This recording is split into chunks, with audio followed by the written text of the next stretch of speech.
Sports Office has the Lobo flavor to it because it is deep in March and it's Lobo basketball and there's Lobo football coming up and who better to talk about Lobo stuff than the man from the Red Menace. He is the Red Menace, Leroy Lucero. I'm just one of the guys, man. I remember you guys put that thing together, you and Dom Zarella, man, and this all these years, and you guys are still standing. Well, it's amazing. We're actually going on our 13th year now of doing this. And TV. Yeah, now we're doing TV now. I mean, it's just amazing. Internet TV. We were one of the first to do. I was one of the first, I should say, to do sports talk radio, 24 hours in this state. Then I ended up being one of the first to do an internet website, like we did with the redmenace.com. And then J.D. Healy and Steve Davis there at ProView Networks contacted me. We were doing radio again. Said, "Would you like to do it on TV?" And I was like, dude, look at this face. I got a face for radio. I'm not pretty like Van Tate, okay? Oh, yeah. I ain't got those looks. I ain't got that swag. I'm just like a regular dude. I go, do you really want me on TV? And they're like, yeah. So we've been doing it since September.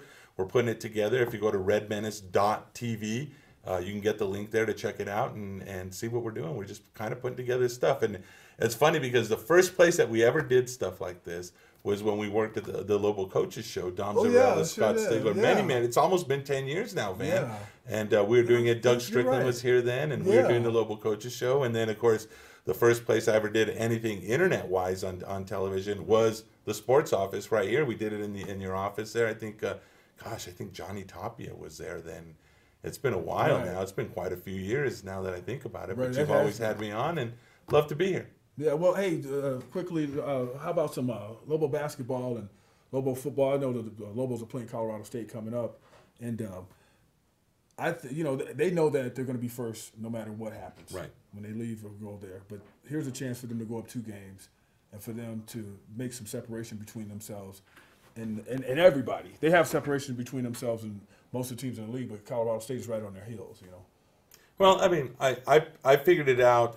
Gosh, I think it was after the UNLV game they lost. I didn't think the Lobos would lose another regular season game. They play that tough. They have the talent. Yeah. But it's the way they play. The way they play is amazing. They play like a team, like nobody else. I mean, you look at UNLV, you look at San Diego State. If we're just going on talent and on paper, and this preseason picks and everything else, based on paper and just talent, they should be crushing the Lobos by multiple points. Some of the teams they played in the regular season, or I should say pre-conference season, should have beat the Lobos handily.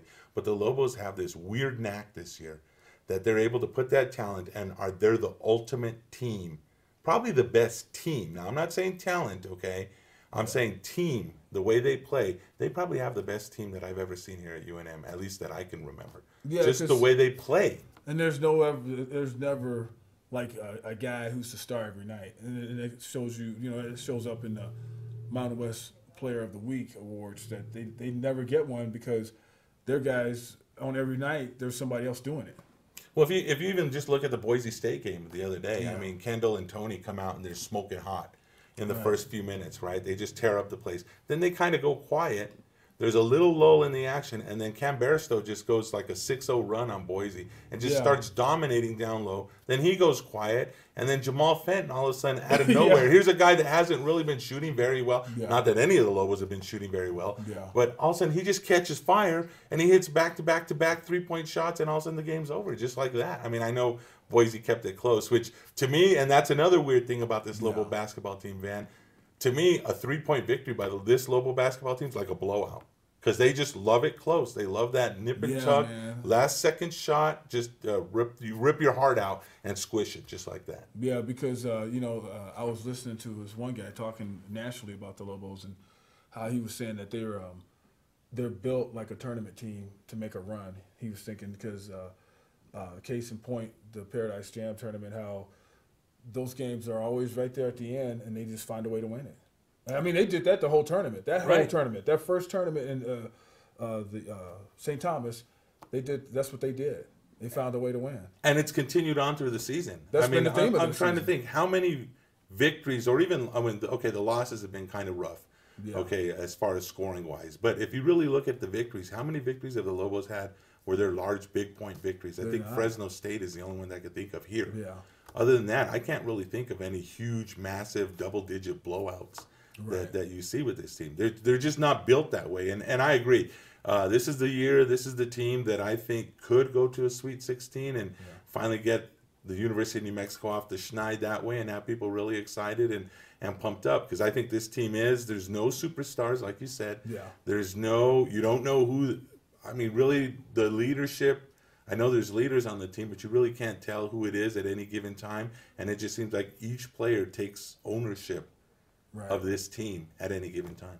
Well, as far as that goes, the Mountain West as a conference, they need to have a good showing in the tournament because you see that they're still not getting the respect. Even though their RPI is #1 in the country, they're not getting the respect. And I think the way you do that, you go out there and you just beat some teams. You have to beat them. Well, we talked about this on the TV show Tuesday, and I kind of went on a rant about this. And I'm telling you, the way sports is nowadays, not just NCAA basketball, but every sport, it's all about championships. Yeah. It's all about becoming a player. I know Pugs here is a Cowboy fan. I'm a Cowboy fan. Nobody remembers when the Cowboys win the NFC East, right? Yeah. It's like not a big deal, right? But they remember who won the Super Bowl, right? You can't tell me who won every conference or every division right now in the NFL this year, but we know the Ravens won the Super Bowl. Yeah. It's the same way with college basketball nowadays. Yeah. It doesn't matter what you do in the regular season anymore. Conference titles are nice for the fans in the area, but the reality is it's what you've done for me lately. There was an article in CBSSports.com today, maybe it was yesterday. The guy talked exactly about that. It's just like Mountain West Conference is not going to get any respect until they get into the Sweet 16. That's the bottom line. That's what it's all about. If it wasn't that important, they wouldn't play the games. Yeah, and that's what I was thinking. I was saying like, the Mountain West is able to push it, which they almost got there a couple of years ago when Kawhi Leonard was on San Diego State, the phantom foul against UConn, to take their momentum away. I don't want to talk about that because that's just I'll start throwing things. But anyway, switching gears here, we don't want to not talk about football because I know RedMenace.com covers everything Lobo.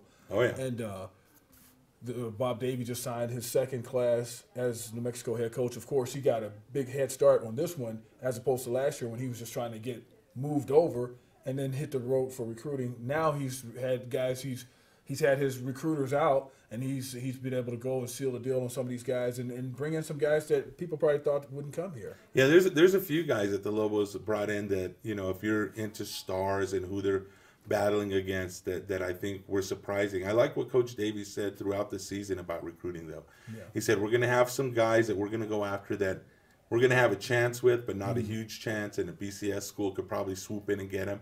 Then we're going to have a core group of guys that we're going to be battling against Mountain West Conference teams, WAC teams. Well, there's no more WAC, but you know what I'm talking about. Comparable Conference USA. And then there's going to be guys that we don't care who's recruiting them. We don't care if nobody is recruiting them. We're going to sign them because we've evaluated them and we felt that they could work and do stuff with our team. And that's exactly what he's done. Right. I mean, that is exactly what he has done. And I'm not going to sit here and tell you this is that guy, that's that guy. But there are a couple of guys that they got in that were committed to some BCS schools. I mean, Nick Diavanzo, Dakota Cox were going to Cincinnati. David Guthrie flip-flop back and forth between UNM and Illinois. I mean, those are just to name a couple right there of guys that were BCS eligible or whatever and that sort of stuff. Then you start dropping into some of the other group that are in there, and then you go even lower than that. And there's guys that nobody else had offers on them, but Coach Davey and his staff feel that they can mold them and work them into the players that they need in those positions. And that the big guy from Denver, Mabani. Sam Mabani, I think his name is. Mabani. African kid. He just barely started playing football. But, I mean, if you look at him, I think they have him listed at 6'5".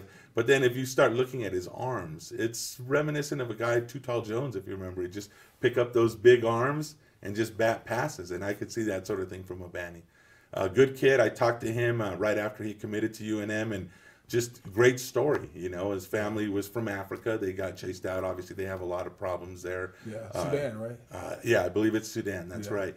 A lot of problems, with staying alive. I mean, let's be honest. Yeah. And they moved to Denver. He's picked up football. He started playing football, and he's just learning. He's just a pup. And under Coach Davies' tutelage, I mean, that guy could be something special. And there's another younger Mabani out there, too, or Mabani, I should say. He's got a younger brother out there, too, that they might start taking a look at as well. Oh, wow. And so, the quarterback position is one has been, hard. Last year, Cole Gauchi had trouble like hanging on to that different size football, the college size football, as far as throwing a pass, and so it affected his passing game. B.R. Holbrook would come in, and or B.R. Holbrook would start, or whatever, vice versa, and they gave him balance, and it kept their offense just went up and down the field when those guys were able to do that. Now Cole is going to be the only guy coming back with experience. And they got the JUCO quarterbacks, the one JUCO quarterback, Clayton Meacham. Yeah, Meacham.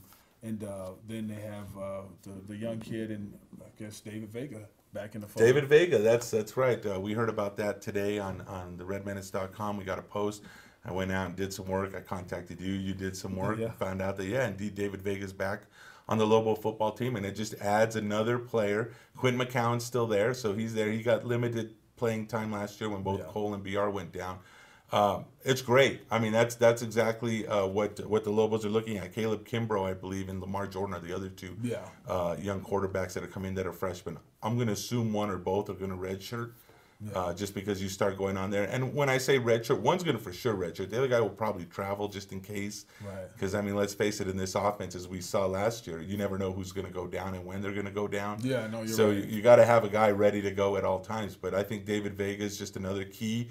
Now there's competition, and I think that's the huge thing that, maybe Mike Loxley didn't have while he was here.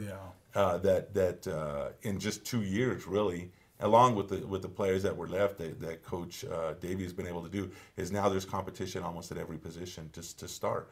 I mean, anybody that played last year, I mean, even like a Casey Carrier, don't think that the job's automatically yours anymore, because there's other guys that are ready to go, and they more like nothing more than to take your spot on the field. And that's Traylon good. Briggs move over to linebacker. That's going to be interesting because you got a guy who's used to running with the football. Now he's going to be attacking people. He's a big guy too. I mean, watching him last year attacking the game as a running back at practice was just impressive. I was kind of interesting to see that he went ahead and made the move, but well, they're so stacked. I mean, they are. They Crusoe really Gangbe started looking like Crusoe at the end of the year. And so, man, they're so stacked. I mean, Casey's going to come in. He had a phenomenal year. Presley is a good running back. I mean, they're so stacked at that position that Briggs probably made the right move to move over. Yeah, probably so. And I mean, this will give him an opportunity for more playing time. And that's going to be the key, is more playing time and getting the opportunity on the field. And I'll tell you, in talking to all these kids, and we pretty much interviewed all of them after they committed and stuff like that, they're excited. They're excited to be Lobos. They're excited to work hard, and I think that's something, in the past in Coach Loxley's staff, a lot of those guys were, they just want to play football. But these guys are like thrilled to be Lobos. They want to build something, and each and every single one of them that I've talked to has spoken about, we want to work. We're going to work. That's what it is. We're working. That makes a difference. And then we'll see what happens. Right. And I mean, that's the attitude that I think Coach Davey's instilling in these guys. It wants to happen, and that's what's happening. Well, Leroy, thank you for your time. I kept looking at my watch because I was going to limit myself, because sometimes we go super long on these, and plus I got to be somewhere anyway. But thank you for your time. Anything else you want to talk about before we get out of here, because we're getting ready to wrap it up, man? No, I just want to thank you once again, Van, for having me. Pugs, thanks for doing what you do. And, I love KRQE. You guys have always been great to us. You've always treated us, in the 20-plus years that I've done this, you guys have always been the ones that have treated us with the most respect and peers. And I don't forget that. I watch you guys' newscast every day online, and that's what makes it a blast. So just love being part of the family here and being what you are. And, Van, thanks for everything, brother. Good. Leroy Lucero from the Red Menace. I'm Van Tate. Robert Pugsley, the man we affectionately call Robart behind the camera. We'll see you next time.